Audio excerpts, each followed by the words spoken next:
Vous écoutez Radio Taïwan International et c'est l'heure des musées.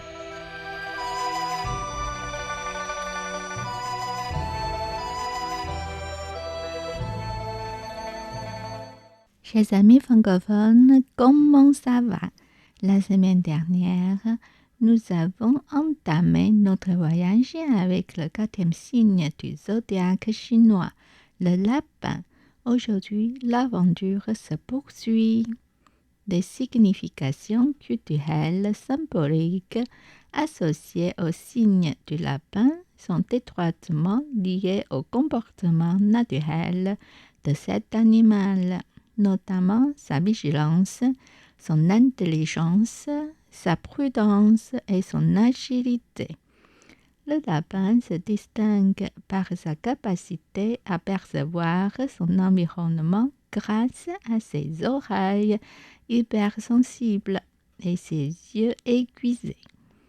Comme l'exprime un ancien adage chinois, il reste immobile face au vent fort et à l'herbe qui se courbe, mais il peut soudainement sprinter à une vitesse fulgurante en cas de danger imminent. En conséquence, les anciens Chinois ont utilisé le lapin comme symbole de vigilance et d'habileté exceptionnelle. De plus, le signe du lapin incarne des valeurs telles que la longévité, la paix et la prospérité dans la culture chinoise, en raison de la grande prolificité de cet animal, toujours prêt à se reproduire en toute saison. Bien sûr, découvrons ensemble les représentations du lapin par les artistes à travers les âges. Merci de vous référer aux images 1.1 à 1.3 pour admirer le premier exemple, fleurs sauvages et lièvres noirs. Cette peinture représente des chrysanthèmes sauvages, du millet et la forme ronde d'un lièvre noir qui étire son cou pour lever la tête et flairer autour de lui. On peut presque ressentir le léger frémissement du museau du lièvre, comme si l'animal était juste devant nous. Le lièvre noir a été réalisé en utilisant des couches successives de lavis d'encre. De très fines lignes d'encre claires et sombres sont également été utilisées pour la fourrure délicate, décrivant la qualité de la brillante fourrure noire du lièvre de manière extrêmement vivante et réaliste. Bien que cette œuvre ne porte ni la signature ni le sceau de l'artiste, l'étiquette indique qu'elle est attribuée à un artiste anonyme de la dynastie Song. Cependant, la manière dont les chrysanthèmes sauvages et les tiges de millet ont été peints diffère de celle des artistes de la dynastie Song, suggérant qu'elle a été réalisée par un artiste ultérieur s'inspirant d'une œuvre originale de la dynastie Song. Et le deuxième exemple est illustré dans les images de 1 et 2. Des moineaux et des lapins jouent parmi les plants de camélias, les épineux et le bambou. Le long d'une rive, des bourgeonnettes prennent leur envol et atterrissent. Des moineaux et les lapins jouent parmi les plantes de camélias, les épineux et le bambou.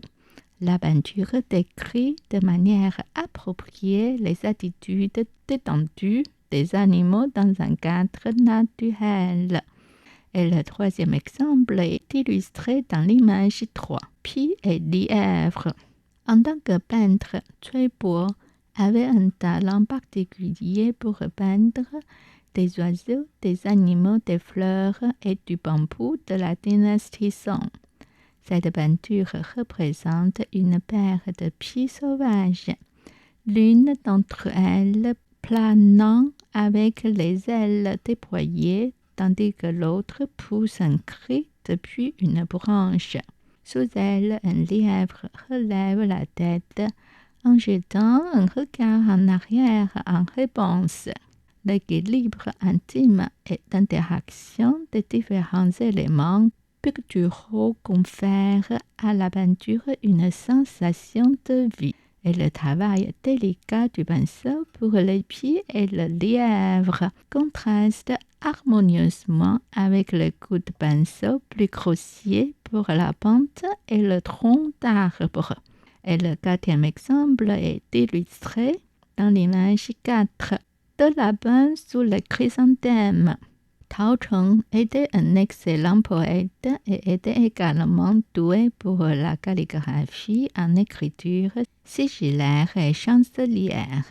Ses paysages, ses figures, ses fleurs, son bambou, ses oiseaux et ses animaux étaient également d'une grande qualité. Une technique particulière qu'il utilisait était de tracer les contours du bambou et de la lapin, puis de remplir les formes de couleurs. Et le cinquième exemple est illustré dans l'image 5. Le lièvre s'avance lentement avec précaution. Cette illustration est tirée de l'étude illustrée des éléments différents dans l'édition de Mao du livre des hôtes, qui est un livre qui se consacre spécifiquement à l'explication des animaux et des plantes présents dans le livre des hôtes. Shi Jing divisé en 6 catégories: herbes, arbres, oiseaux, bêtes, insectes et poissons. Il comporte plus de 200 illustrations réalisées avec une grande finesse à l'aide de techniques de peinture à l'encre, offrant des représentations authentiques et détaillées. Cette illustration représente la scène du chant Tu Yuan du livre des hôtes, la première anthologie de poésie de l'ancienne Chine. Il s'agit d'un chant exprimant des sentiments de tristesse et de chagrin, décrivant la révolte des princes contre l'empereur et la situation chaotique qui règne partout. Ceux qui, tel le faisant, font preuve de courage et sont loyaux envers leurs devoirs, endurent de nombreuses épreuves. En revanche, ceux qui sont rusés comme le lièvre sont les seuls à échapper au malheur. Cette perspective suscite un profond dégoût envers la vie. Le lièvre s'avance lentement avec précaution, le faisant tombe dans le filet. Dans les premières années de ma vie, les difficultés n'existaient pas encore. Mais ensuite, 1000 mots m'ont assailli. Que ne puis-je dormir privé de mouvement? Que ne puis-je mourir? Le lièvre s'avance lentement avec précaution, le faisant tomber dans les trébuchets. Dans les premières années de ma vie, les difficultés n'existaient pas encore, mais ensuite 1000 chagrins m'ont environné. Que ne puis-je dormir privé de sentiments? Le lièvre s'avance avec lenteur et précaution, le faisant tomber dans le trébuchet. Dans les premiers temps de ma vie, j'étais exempt d'affliction, mais ensuite 1000 infortunes me sont survenues. Que ne puis-je dormir et ne plus rien entendre? Le chant se compose de 3 strophes, chacune ayant 7 vers. Les 2 premiers vers de chaque strophe comparent le lapin et le faisan pour symboliser l'idée que les nobles naissent à une époque inopportune. Les 4 vers du milieu comparent le passé, dans les premières années de ma vie, et le présent, mais ensuite exprimant ainsi un mélange de nostalgie pour le passé et de dégoût pour le présent. Enfin, le dernier vers de chaque strophe exprime la tristesse profonde du poète, marquée par le désespoir et la frustration. Ce chant est emblématique de la poésie chinoise ancienne, où les éléments de la nature sont souvent utilisés pour retransmettre des émotions et des réflexions philosophiques. Bien, nous allons conclure ici pour aujourd'hui. Merci pour votre fidélité. Rendez-vous la semaine prochaine. En attendant, profitez une excellente semaine. C'était l'heure des musées, réalisé et animé par Myriam Hua, diffusé sur les ondes de Radio Taïwan International.